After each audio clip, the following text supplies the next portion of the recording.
आपको जो है कि प्रश्न नंबर जो है 3 तक के प्रश्नों का मैं सलूशन करा चुका हूँ, प्रश्नावली जो है कि 1.2 का, और अभी तक आप उसे नहीं देख पाए तो नीचे डिस्क्रिप्शन में लिंक दिया गया है, आप वहाँ से जाकर देख सकते हैं, या हमारे प्लेलिस्ट में जाइएगा। प्लेलिस्ट में जो है प्रत्येक दिन का वीडियो आपका सेव किया गया है, वहाँ से जो है कि अपडेट वाइज वीडियो आप देख सकते हैं।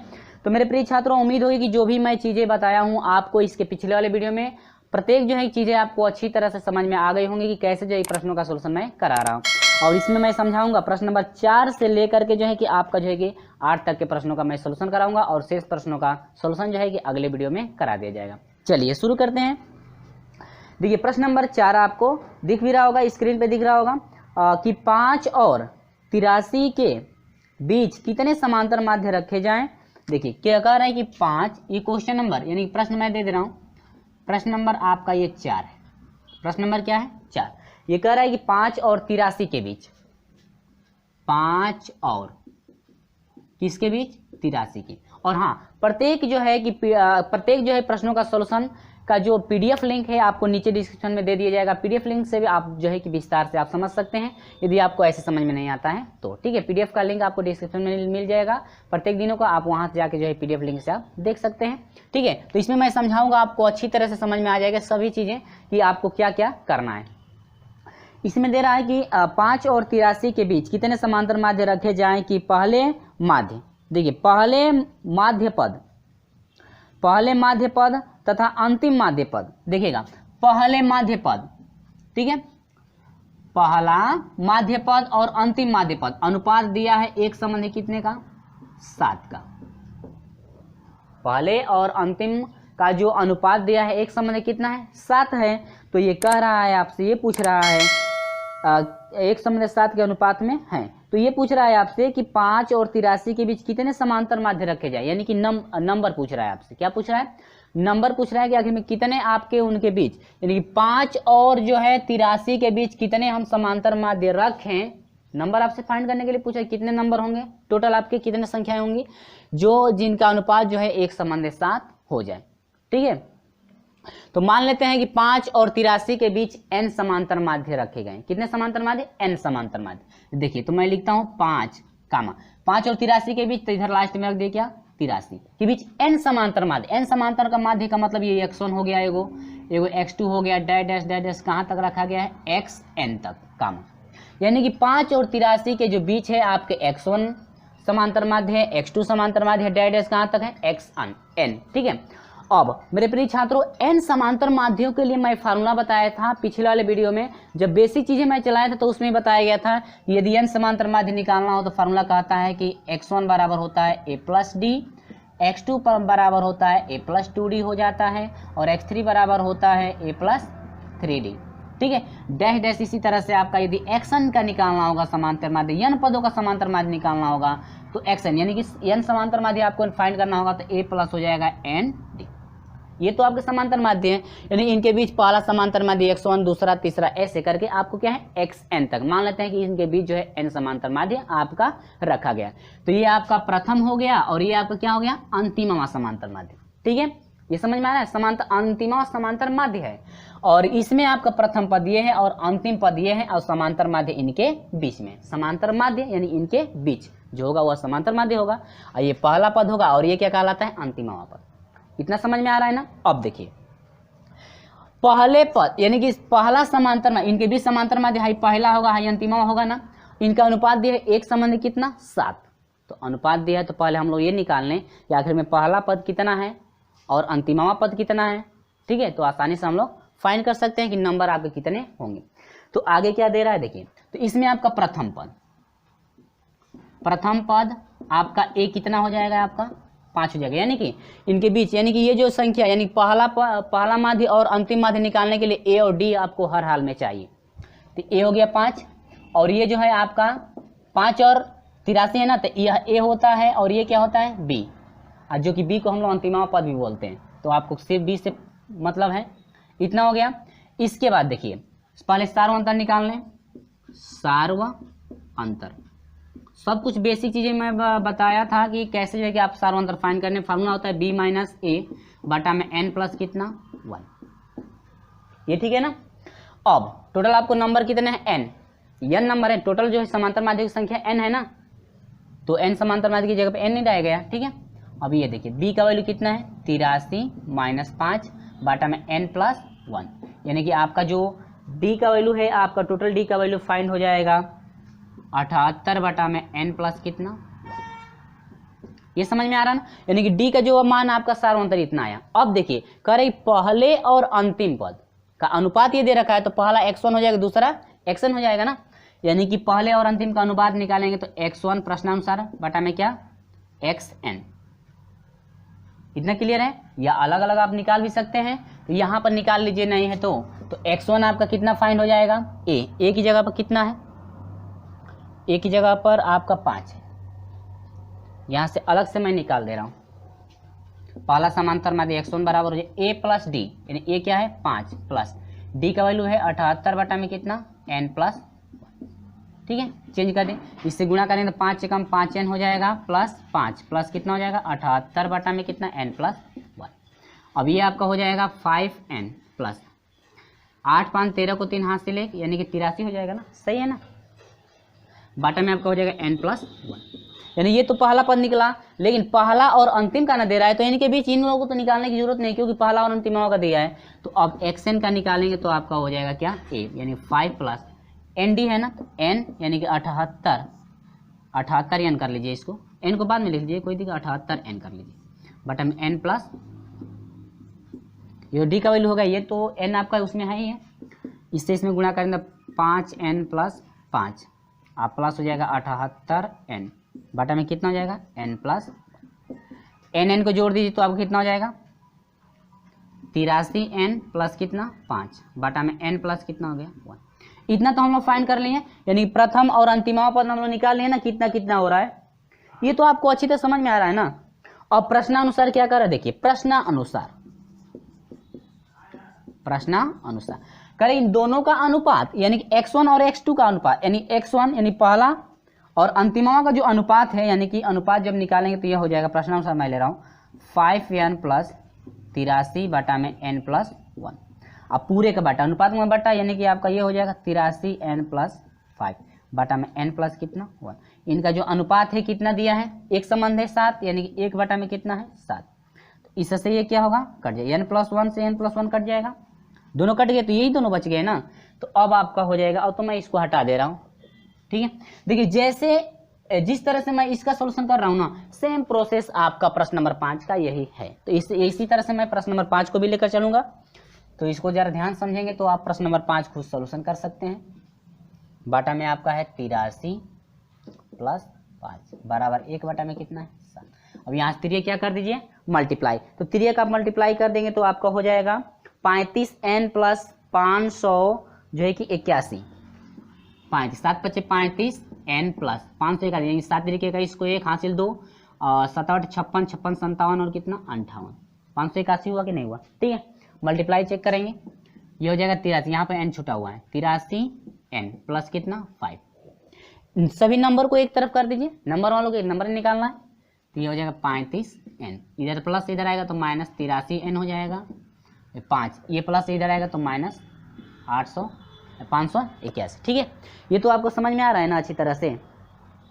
इसके बाद घटाएंगे तो 35 माइनस 83 है, तो इसको घटाएंगे तो आपका हो जाएगा माइनस 48, यानी कि 13 में से 5 घटेगा 8 हो जाएगा, यहाँ पर 7 बचा, 7 में 3 घटा 4, इसको घटा दीजिए 11 में से 5 घटा कितना हो जाएगा 7, यहाँ 7 हुआ और ये 5, ठीक है।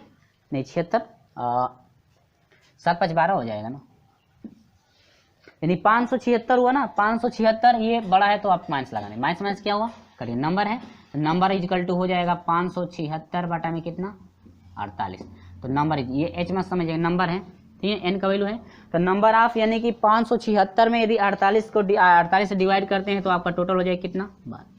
यानी कि मेरे प्रिय छात्रों आपका जो है टोटल आपके कितने इसमें समांतर माध्य होंगे, यानी कि 5 और 83 के बीच यदि समांतर माध्य की बात करें तो आपका 12 होंगे समांतर माध्य, जिनका अनुपात यानी कि टोटल जो है आपका समांतर माध्य पूछ रहा था, टोटल समांतर माध्य इनके बीच कितने हो जाएंगे 12। अब कुल जो है कितने आपकी संख्याएं हो जाएंगी, तो आपका 12 और 2 कितना हो जाएगा 14, लेकिन आपसे सिर्फ समांतर माध्यों की संख्या पूछ रहा है कि इसके और इसके बीच में कितने समांतर माध्य हैं, तो कितने हो गए आपके 12। तो उम्मीद होगी फ्रेंड्स ये आपको अच्छी तरह समझ में आ गया है। ठीक है, ये प्रोसेस रहा प्रश्न नंबर 4 का। ठीक है, और हाँ, वीडियो अच्छा लगता है तो वीडियो को लाइक शेयर जरूर कर दीजिए। इसके बाद मैं इसी तरह से सेम प्रोसेस आपको लेकर चलता हूँ प्रश्न नंबर 5 की तरफ। तो मैं क्या करता हूँ, देखिए सिर्फ मैं ये हटा देता हूँ। ठीक है ना, देखिए क्या क्या, अब ये तो x1 ऐसा वैसे ही रहेगा। ठीक है, जो ऐसे रहेगा मैं वैसे ही छोड़ देता हूँ, ये भी ऐसे ही रहेगा अनुपात, इसको मैं हटा देता हूँ। इसका सोल्यूशन करना पड़ेगा हम लोग, इसका तो सोल्यूशन करना ही पड़ेगा हम लोग को। और ये तो आपका फॉर्मूला वही रह जाएगा ना। अब इसमें आपका b का मान चेंज हो जाएगा, a का मान चेंज हो जाएगा, और ये आपका जो अंतिम पद, अब देखिए इसके बीच तो आपका वही रह जाएगा, तो मैं इसको भी हटा देता हूँ। ये सभी चीजें मैं रख दूंगा तो आपको अच्छी तरह समझ में आ जाएगा। अब देखिए क्या क्या दिया है क्वेश्चन नंबर 5 में।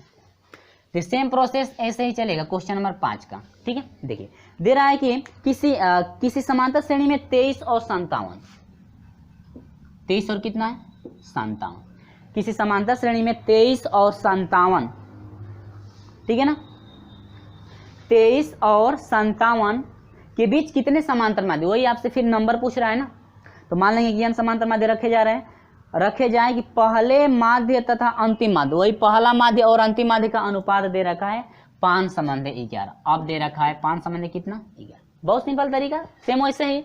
तो मान लेते हैं कि माना 23 और 57 के बीच में कितने समांतर माध्य हैं, n समांतर माध्य। टोटल समांतर माध्यों की संख्या कितनी, n। तो ये जो n है यही समांतर माध्यों की संख्या n होती है। ठीक है ना, जो समांतर माध्य की संख्या होगी, तो ये आपका x1 हो जाएगा, x2 हो जाएगा, डैश आपका क्या हो जाएगा xn कामा, इतने मान लेते हैं। इसके बाद a का वैल्यू आपका कितना हो गया 23 हो गया, b का वैल्यू कितना हो गया 57। ठीक है ना, d निकाल लीजिए तो आपका हो जाएगा 57 माइनस कितना हो जाएगा 23 बटा में n प्लस कितना हो जाएगा, इसका 57 में से 23 घटा दीजिए। ठीक है, 57 में से 23 घटा देंगे तो आपका 34 हो जाएगा बटा में n प्लस कितना 1, n प्लस कितना हो गया 1, यानी कि जो d है 34 बटा में आपका हो जाएगा n प्लस 1। तो 7 में से 3 घटा 4 हो गया, 5 में से 2 घटा 3 हो गया, 34 बटा में n प्लस 1 हो गया ना। अब x1 की बारी। तो x1 फार्मूला क्या कहता है a प्लस डी, अभी मैंने यहाँ फार्मूला लिखा हुआ था ना, a प्लस डी होता है ना। तो a का वैल्यू है आपका 23 प्लस d का वैल्यू है 34 बटा में कितना n प्लस 1। फिर वैसे ही इसका मल्टीप्लाई करके सोल्यूशन करेंगे तो आपका मैं टोटल सोल्यूशन ले रहा हूँ। ठीक है, आपका हो जाएगा 23n प्लस कितना हो जाएगा 57 बटा में n प्लस 1। यहाँ पे एक ही बार मैं सोल्यूशन कर दिया हूँ। ठीक है, आप सोल्यूशन का इससे मल्टीप्लाई सोल्यूशन करके देख सकते हैं कितना आ रहा है। और फिर xn का हो जाएगा 23 प्लस 34 बटा में n प्लस 1, और इसके बाद इंटू क्या हो जाएगा नंबर। इसके बाद फिर इससे मल्टीप्लाई करके सोल्यूशन करेंगे, टोटल आपका वैल्यू फाइंड हो जाएगी 57n, यानी कि यह हो जाएगा 57n प्लस आपका हो जाएगा 23, 57n प्लस 23 बटा में n प्लस कितना 1। ये समझ में आ रहा है ना। सेम आपका वही प्रोसेस चल रहा है, थोड़ा सा भी अंतर नहीं है, यहाँ से आप देख सकते हैं। ठीक है, और प्रश्नानुसार क्या कह रहा था कि पहले और अंतिम का जो अनुपात है, यानी कि पहले का अनुपात और अंतिम का, तो यानी कि यह हो जाएगा 23n प्लस 57 बटा में n प्लस 1, अनुपात अंतिम का यानी कि 57n प्लस कितना 23 बटा में आपका हो जाएगा n प्लस 1 बराबर आपका हो जाएगा 5 बटा में कितना 11। तो ऐसे आई का होगा कट जाएगा, तो आपका बच गया कितना, देखिए 23n प्लस 57 हो जाएगा, बटा में आपका हो जाएगा 57n और प्लस कितना हो जाएगा 23 बराबर हो जाएगा 5 बटा में कितना 11। इतना आपको अच्छी तरह सभी चीज़ें समझ में आ रही है ना। ठीक है, चलिए यदि वीडियो अच्छा लगता है वीडियो को लाइक शेयर एक बार जरूर कर दीजिएगा। इसके बाद आते हैं क्रॉस मल्टीप्लाई कराइए। तो यहाँ से 11 से इसे मल्टीप्लाई हम कराएंगे तो आपका टोटल वैल्यू हो जाएगी। ठीक है, मैं देख रहा हूँ कितना हो रहा है, आपका हो जाएगा 11 से कराएंगे तो 11 7 77 को 7 हासिल 7 हो गया, 11 5 55 55 और 7, और यह हो जाएगा कितना 55 और 7 आपका 62 हो जाएगा। ठीक है, मल्टीप्लाई देख लेंगे भाई, और प्लस 11 3 33 को 3 हो जाएगा, n है ना, तो प्लस हो जाएगा n, 11 3 33 को 3 हो जाएगा, हासिल 3 11 दूनी के 22 22 और 3 आपका कितना हो जाएगा 25, यानी कि 253, 200 कितना 53 इजकल टू आपका हो जाएगा 5 से मल्टीप्लाई कर, तो ये आपका n हो जाएगा 5 7 35 को 5 हासिल 3, 5 बचे 25 3 28, यानी कि 285, ठीक है। इसके बाद प्लस 5 3 15 को 5 हासिल 1 और 5 दूनी के 10, 10 1 11, 100 कितना हो जाएगा 15। ये सभी चीज़ें समझ में आ रही है ना अच्छी तरह से, ठीक है। या मल्टीप्लाई में देख लें ताकि मिस्टेक ना हो, जो पीडीएफ में लिंक, पीडीएफ का जो लिंक दिया है उसमें सॉल्यूशन नहीं कराया हूँ, ठीक है।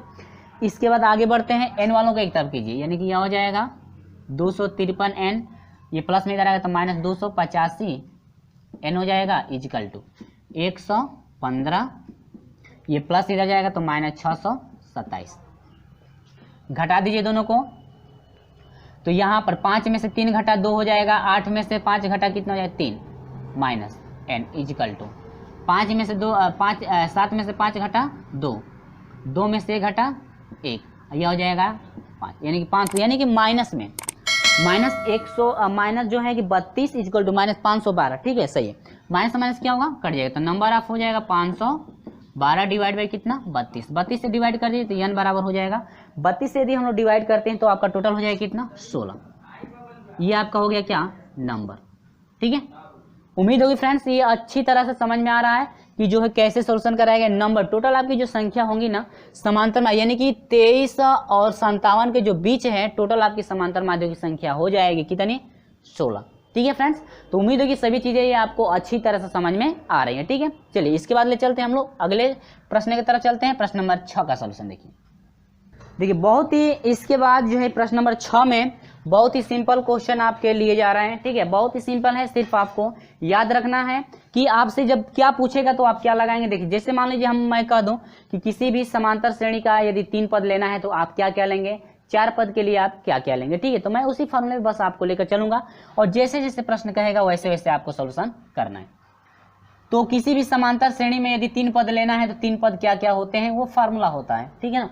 आप लोगों के बुक में दिया भी होगा और आप लोग पढ़े भी होंगे ये सब, कि किसी भी समांतर श्रेणी में आपके यदि 3 पद कहता है तो क्या क्या होगा, 4 पद कहेगा तो क्या क्या होगा। तो पहले मैं फार्मूला लिख लेता हूँ आपको समझाने के लिए, इसके बाद जो है कि मैं प्रश्नों का सोल्यूशन करा रहा हूँ, ठीक है। तो देखिए किसी भी समांतर श्रेणी का यदि 3 पद लेना होगा ना तो 3 पद के लिए क्या होता है वो समझिए, ठीक है। देखिए 3 पद आपका होता है किसी भी समांतर श्रेणी में, तो यदि 3 पद लेंगे तो आपका हो जाएगा a माइनस बी, और a माइनस बी होता है नहीं a माइनस डी है, a माइनस डी, दूसरा होता है a, एगो होता है a प्लस कितना d। ये किसी भी श्रेणी में यदि 3 पद आपको लेना है तो आप 3 पद के लिए ये लेंगे किसी भी श्रेणी का, ठीक है। किसी भी आप समांतर श्रेणी का जो है कि 3 पद लेंगे, समांतर श्रेणी का 3 पद लेंगे तो आपका एक a माइनस डी हो जाएगा, दूसरा हो जाएगा क्या a प्लस डी, ये है। और यदि 4 कहता है कितने समांतर श्रेणी में यदि 4 पद यदि पूछता है तो आप 4 पदों में क्या क्या लेंगे, a प्लस आपका a माइनस आपका हो जाएगा 3d, ठीक है। और दूसरा आपका हो जाएगा a माइनस डी, और तीसरा आपका हो जाएगा a plus D, a plus क्या d, और इसके बाद चौथा हो जाएगा आपका a प्लस 3d। ये आपके समांतर जो है कि पद हैं, यानी किसी भी समांतर श्रेणी का 4 पद लेना होगा तो ये आप लेंगे और 3 पदों के लिए ये पद लेंगे, ठीक है। ये आप याद रखिए, समझ लीजिए ये आपका एक फार्मूला है, ठीक है। इसी पे हम लोग सॉल्व करेंगे। तो आपसे क्या क्या पूछ रहा है, ठीक है ना, a माइनस 3d, इसके बाद a माइनस डी है, दूसरा a प्लस डी और तीसरा a प्लस 3d। इतना तो क्लियर है, ये आपका एक फार्मूला है। क्या है फार्मूला। अब इसके बाद प्रश्न में क्या कहना है, प्रश्न के अनुसार मैं लेकर चल रहा हूँ। देखिए कहीं किसी भी समांतर श्रेणी में ऐसी 3 संख्याएं ज्ञात कीजिए, 3 को संख्याएं निकालना है ना, तो 3 संख्याएं क्या क्या होंगी, लिखिएगा कि 3 संख्याएं, माना समांतर श्रेणी की 3 संख्याएं ऐसे लिखिएगा, मैं लिखूंगा तो ज्यादा समय लगेगा, ठीक ना। तो आपका हो जाएगा a माइनस डी, और दूसरा हो जाएगा a, और तीसरा हो जाएगा a प्लस। 3 संख्या मैंने ले ली, ये पहला है, दूसरा है और ये क्या है तीसरा। तो कह रहा है कि 3 संख्याएं ज्ञात करें जिनका योग 21 है। अब इन तीनों संख्याओं का योग देखिए प्रश्नानुसार मैं लेकर चल रहा हूं क्या क्या कर रहे हैं। प्रश्नानुसार करें तीनों संख्याओं का योग माने जोड़, तो इसको जोड़िए, a माइनस बी है, जोड़ना है किसको a को, फिर जोड़ना है किसको a प्लस डी को। और जोड़ने के बाद इनका जो योग है आपका योग कितना रहा है 21, आपका क्वेश्चन में योग 21 दिया है ना। इसके बाद दे रहा है कि गुणनफल 231 है, तो अब गुणनफल डी से डी कट गया, 3 1 2 3 यानी कि 3a बराबर 21 हो जाएगा, और 3 एकम 3 3 7 21 यानी a बराबर कितना 7, a का मान 7 आ गया। समीकरण नंबर क्या मान लीजिए 1। इसके बाद दे रहा है कि इनका गुणनफल, इनका क्या गुणनफल आपका 231 है, तो गुणनफल है ना, तो ये तो पहली शर्त थी। दूसरी शर्त में दे रहा है कि इनका गुणनफल, तो इस पहले का गुणे दूसरे का गुणे तीसरे का, इनका जो गुणनफल है आपको कितना आ रहा है 231 आ रहा है ना। अब देखिए यहाँ पर जरा ध्यान दीजिएगा, यहाँ पर ये है ठीक है, a minus D A plus D, दोनों 1 प्लस 1 माइनस में है, तो आपका फॉर्मूला लागू होगा a स्क्वायर प्लस क्या d का स्क्वायर इंटू हाई क्या हो जाएगा a बराबर आपका 200 कितना हो जाएगा 31। ये तो समझ में आ रहा है ना अच्छी तरह से। इसके बाद a का वैल्यू कितना फाइंड हुआ है 7, a का वैल्यू 7 है ना, तो 7 यहाँ पर रखेंगे, स्क्वायर करेंगे तो ये हो जाएगा 7 7 49, अब माइनस डी का स्क्वायर तो ऐसे ही रहेगा इंटू a का वैल्यू 7, आइए हो जाएगा 231, कटाइए 7 से कटाएंगे तो 7 तिरिके 21 हो जाएगा, और 7 तिरिके 21 33 हो गया, ठीक है। ये तो ये आपका हो जाएगा 49 माइनस डी का स्क्वायर बराबर कितना हो गया 33 हो गया। अब ये माइनस डी बराबर हो जाएगा, अब इस 49 को इधर भेज दीजिए, 33 माइनस कितना हो जाएगा 49, और ये हो गया माइनस डी स्क्वायर बराबर हो जाएगा 49 में 33 घटा दीजिए, 9 में से 3 घटा कितना हो जाएगा 6, और ये आपका हो जाएगा 4 में से 3 घटा 1 16, यानी कि -16 माइनस क्या होगा कट जाएगा, तो डी स्क्वायर बराबर कितना हुआ 16 हुआ ना, तो डी बराबर हो जाएगा, स्क्वायर हटेगा तो ये करनी में यानी कि वर्गमूल, अब वर्गमूल लेंगे तो 16 का वर्गमूल कितना होगा 4, यानी कि डी का मान 4 हुआ और ए का मान कितना निकला 7। तो आपसे पूछ क्या रहा था 3 पद ना, तो 3 पद आपके कौन कौन से हैं 3 पद, तो 3 पद आपके यही थे ना, तो a माइनस डी पहले लिख ले रहा हूं, इसके बाद a हो जाएगा, इसके बाद क्या है a प्लस डी, तो a माइनस डी यानी a में से d को घटाइए तो a कितना है 7 माइनस d कितना है आपका 4 आई इंटू a कितना है 7 आहे में है 7 प्लस d कितना है आपका 4। देखिए सब कुछ मैंने रख दिया यहाँ पे, तो आपका ये 7 में से 4 घटा कितना 3, ये हो जाएगा 7 और ये हो जाएगा 7 4 11, यानी 3 7 11, 3 7 कितना हो जाएगा 11, ठीक है मेरे प्रिय छात्रों 3 7 11, यानी कि जो संख्याएं हैं समांतर माध्य में यदि आपके 3 संख्याएं यानी 3 पद आपके लिए जाएं तो आपके हो जाएगा 3 7 11, ये रहा आपका क्या है ना, बहुत सिंपल। देखिए इसको जब आप समझ गए होंगे ना, तो इसको 4 ये चाप हो गया है, ये 4 की जगह पर चाप हो गया है, 4 बना लीजिएगा, ठीक है। ये रहा प्रश्न नंबर जो है कि 6 का सॉल्यूशन। देखिए इसी तरह से सेम प्रोसेस मैं आपके साथ लेकर चल रहा हूं प्रश्न नंबर जो है कि 7 का, तो प्रश्न नंबर 7 का सेम प्रोसेस आपका चलेगा ऐसे ही, ठीक है। चलिए अगला क्वेश्चन देख लेते हैं भाई। दे रखा है ऐसी 3 संख्याएं बताइए जिनका समांतर श्रेणी में हो और जिनके पहले तथा तीसरे का योग। अब देखिए क्या दे रखा है प्रश्न के अनुसार, अब यहाँ पर लेकर चलेंगे। पहली शर्त दे रहा है तो उसके अनुसार दूसरी शर्त तो वैसे रहने दीजिए, ठीक है। बस मैं इसको हटा देता हूँ, क्या क्या आपसे पूछ रहा है। इसका तीसरा पद का तो फिर जरूरत है ना, 3 पद ने लिया है तो इसको तो फिर जरूरत इसका होगा ही।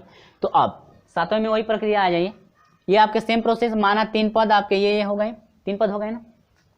प्रश्न में क्या दे रखा है देखिए, करेगी पहली तथा तीसरी का योग, पहली तथा किसका तीसरी का योग, पहली और तीसरी का योग ना। तो अब देखिए पहला आपका है a माइनस डी, योग कर रहा है तो जोड़ दीजिए, तीसरी का तो a प्लस कितना है d बराबर योग कितना दिया है पहले उसको समझिए, आपका 12 दिया है, d से d कट जाएगा, a 2a होगा कि नहीं होगा, बराबर कितना हो जाएगा 12, और 2 एकम 2 2 छके 12, तो a बराबर कितना हो गया 6। समीकरण 1 मान लीजिए, चाहे समीकरण नहीं माने कोई दिक्कत नहीं है। अब दूसरी शर्त में ये दे रहा है कि पहली तथा दूसरी का गुणनफल कितना है 24 है, पहली तथा दूसरी का गुणनफल कितना है 24, तो पहला आपका है a माइनस डी गुणे दूसरी का गुणनफल कितना है 24, गुणा कर दीजिए, तो एक नहीं तो वैल्यू पुट कर सकते हैं या गुणा भी कर सकते हैं, तो वैल्यू पहले पुट कर लीजिए, देगी जगह पर 6d गुणे 6 बराबर कितना 24, तो 6 एकम 6 6 चौको 24 4 हो गया, तो आई हो जाएगा 6 माइनस डी बराबर कितना 4, तो माइनस डी बराबर हो जाएगा 4, आई प्लस में इधर आएगा तो -6 माइनस डी बराबर हो जाएगा 6 को में से 4 घटा दो -2, यानी कि डी बराबर कितना हो गया 2।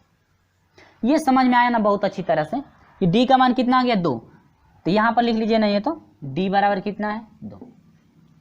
अब d का मान निकल गया, a का भी मान निकल गया, तब तो है 3 पद निकाल सकते, क्योंकि 3 पद में a है और d है, तो बस इसमें रख करके हम लोग निकाल लें। तो डायरेक्ट मैं अब रखता हूँ a माइनस डी, यानी कि a में से d को घटाइए, तो 6 गो में से d को घटाना है, यानी कि 2 को, 6 गो में से 2 को घटाओगे 4। इसके बाद a कह रहा है, तो a कितना है 6। इसके बाद कह रहा है कि a और d को जोड़िए, तो 6 गो और 2 गो क गो 8 गो, ये रहा आपका क्या आंसर। समझ में आया? ये तो आपको अच्छी तरह से समझ में आ गया होगा कैसे मैं सोल्यूशन कराया हूँ, ठीक है। तो उम्मीद होगी फ्रेंड्स ये जो भी मैं चीज़ें बताया हूँ आपको अच्छी तरह से स्टेप बाय स्टेप समझ में आ रही होंगी, ठीक है। तो इसके बाद मैं लेकर चलता हूँ, ये आपका आंसर फाइंड हुआ, ठीक है। वीडियो अच्छा लगता है तो वीडियो को लाइक शेयर जरूर करते जाएं। और बात करते हैं प्रश्न नंबर 18 का पहला क्वेश्चन, ठीक है। सॉरी, प्रश्न नंबर 18 नहीं है, प्रश्न नंबर 8 का पहला क्वेश्चन देखिए। सेम, ये तो आपको अच्छी तरह समझ में आया। अब सेम प्रोसेस उसमें भी वैसे ही चलेंगे, लेकिन प्रश्न नंबर 8 में आपके कितने 3 क्रमागत, अब इसमें भी आपके 3 क्रमागत दे रहा है, यहाँ पर मैं मिटा दिया, चलो कोई दिक्कत नहीं है, ठीक है। यही प्रोसेस सेम लेकर चलना है। इसमें भी 3 दे रहा है ना, तो 3 दे रहा है, तो तीनों को एक साथ, तो मान लेंगे माना समांतर श्रेणी हाई है। इसके बाद इसको मैं हटा देता हूँ। अब चलिए इसमें प्रश्नानुसार मैं ले रहा हूँ, प्रश्नानुसार ये क्वेश्चन नंबर कितना है 8 का ये पहला। देखो ये सेम प्रोसेस आपका ऐसे ही चलेगा, ठीक है। आप खुद सोल्यूशन कर सकते हैं, फाइंड कर सकते हैं, समझ में देखो ध्यान से यदि समझोगे ना तो बिल्कुल आपको अच्छी तरह समझ में आ जाएगा। कहीं किसी समांतर श्रेणी में 3 क्रमागत संख्याओं का योग 39 है। करे कि जो आपके 3 ये क्रमागत समांतर संख्याएं हैं, यही ना है 3 के लिए, इनका योग, तीनों का योग ना, तो पहली शर्त में कह रहा है कि तीनों का योग, तो a minus D plus A plus D, योग आपका दिया है कितना है आपका 39 है। डी से डी कट जाएगा ना, ए यानी कि 3a होगा, ये हो जाएगा 39, तो कटाइए 3 कम 3 लिखे 9, यानी कि a बराबर कितना हो जाएगा 13। अब ये तो आपकी पहली शर्त रही, और दूसरी शर्त में क्या कह रहा है वो जरा समझिए। कह रहा है कि उनके वर्गों का योग, अब जो है तो योग कर दिया गया, तो इतना आया। अब करें इनके वर्गों का योग, पहली संख्या का वर्ग, दूसरी संख्या का वर्ग, तीसरी संख्या का वर्ग करके इनको जोड़ना है, तो जोड़ दीजिए। तो इसका वर्ग करेंगे तो a माइनस डी का क्या स्क्वायर प्लस a का वर्ग प्लस इसका भी वर्ग, यानी a प्लस डी का क्या स्क्वायर, यानी कि वर्ग करके जोड़ने पर आपको फाइंड हो रहा है 525 फाइंड हो गया। अब तोड़ दीजिए, a स्क्वायर प्लस डी का स्क्वायर माइनस 2ad होगा, प्लस a का स्क्वायर प्लस डी का स्क्वायर प्लस 2ad बराबर 500 कितना हो जाएगा 25। 2ad से 2ad क्या होगा, कट जाएगा ना। अब जरा जोड़ दी, a वालों को एक साथ, d वालों को एक साथ, यानी कि 2a square plus 2d square equal to यह हो जाएगा 500 कितना 25।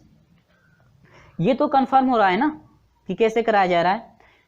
इसके बाद ये आपका छूटा हुआ एक a स्क्वायर 3 है ना, तो यहाँ पर 3a स्क्वायर हो जाएगा। इसके बाद a का वैल्यू मैं हम लोग पुट कर दें, a की जगह पर 13 है ना, तो यहाँ पर आपका हो जाएगा 3 गुणे 13, 3 गुणे कितना हो जाएगा 13 का स्क्वायर, और 13 का स्क्वायर करके 3 से फिर मल्टीप्लाई भी करना है, और 2d स्क्वायर बराबर है 525। अब इसके बाद 13 का स्क्वायर करके इसके बाद 3 से ही मल्टीप्लाई करेंगे, तो टोटल आपका हो जाएगा 507। टोटल कितना हो जाएगा 507, अब प्लस हो जाएगा 2d स्क्वायर हो जाएगा बराबर, ये समझ में आ रहा है ना। इसके बाद आपका हो जाएगा 525, तो ये हो जाएगा 2d स्क्वायर बराबर हो जाएगा 525, ये प्लस में इधर आएगा तो माइनस में 507। इतना क्लियर है ना। इसके बाद आपको जो है कि 2d स्क्वायर दिया गया है, तो इसको घटाइए, तो ये आपका 525 में से आप 7 घटाएंगे तो आपको कितना हो जाएगा, 15 में से 7 घटाएंगे तो आपका 8 हो जाएगा, ये आपका 1 हो जाएगा, यानी कि कितना हो गया 18 हो गया। तो 2 से घटाइए 2 9 18, यानी कि d स्क्वायर बराबर 9 हुआ। d बराबर स्क्वायर हटेगा तो ये कर्ण में यानी कि वर्गमूल में, तो यह 9 का वर्गमूल आपको कितना हो जाएगा 3। d का मान कितना आ गया 3 आ गया। इसके बाद a का मान आपका 13 आ गया। तो संख्या आपको फाइंड करनी थी ना, यही ना संख्या निकालना है। आज जब संख्याएं फाइंड करनी है तो a माइनस डी, तो संख्याएं मैं यहाँ पर लिख देता हूँ। तो संख्या a माइनस डी यानी कि a में से d को घटाइए, तो 13 में से 3 घटाएंगे तो आप कितना हो जाएगा संख्या ए को 10 मिल गई। इसके बाद ए कितना फाइंड हुआ है 13 हो जाएगा। एक ही बात क्या दे रहा है ए प्लस डी कह रहा है, तो 13 और 3 कितना हो जाएगा 16। 10 3 16 सॉरी 10 13 16 कितना हो गया 10 13 और क्या 16। ये रहा मेरे प्रिय छात्रों आपका आंसर। ठीक है, ये कंफर्म हुआ ना, कंफर्म हुआ कि नहीं हुआ। यहाँ पर आप देखिए 13 का स्क्वायर करके 3 से मल्टीप्लाई करेंगे तो 507, मैं पहले से कर चुका हूँ। ठीक है ना, इसलिए जो है कि मैं वहाँ पे डायरेक्ट मैं यहाँ पे रख दिया हूँ, आप जो है कि मल्टीप्लाई करके आप देख सकते हैं। ठीक है, तो ये आपका आंसर फाइंड हो गया ना। और हाँ देखिए कहीं गुणा भाग में कहीं मिस्टेक ना हो, ये आपका आंसर फाइंड हुआ है, क्योंकि गलती भी होती है, ऐसी बात नहीं है। अब ये रहा आपका क्वेश्चन नंबर 8 का पहले का सॉल्यूशन। इसके बाद मैं लेकर चलता हूँ आपको क्वेश्चन नंबर 8 के दूसरे में। तो यहाँ पर हम बात करते हैं प्रश्न नंबर 8वें का दूसरा सॉल्यूशन। ठीक है, तो 3 पद वाला देख लें, अब देख लीजिए जरा 4 पद वाला भी।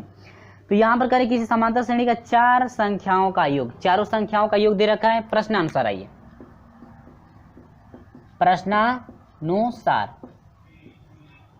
प्रश्नानुसार सही है ना। ठीक है, प्रश्नानुसार ठीक है। तो प्रश्नानुसार का तीनों का जो है ना सभी चारों संख्याओं का योग, तो चारों संख्याओं का योग कीजिए।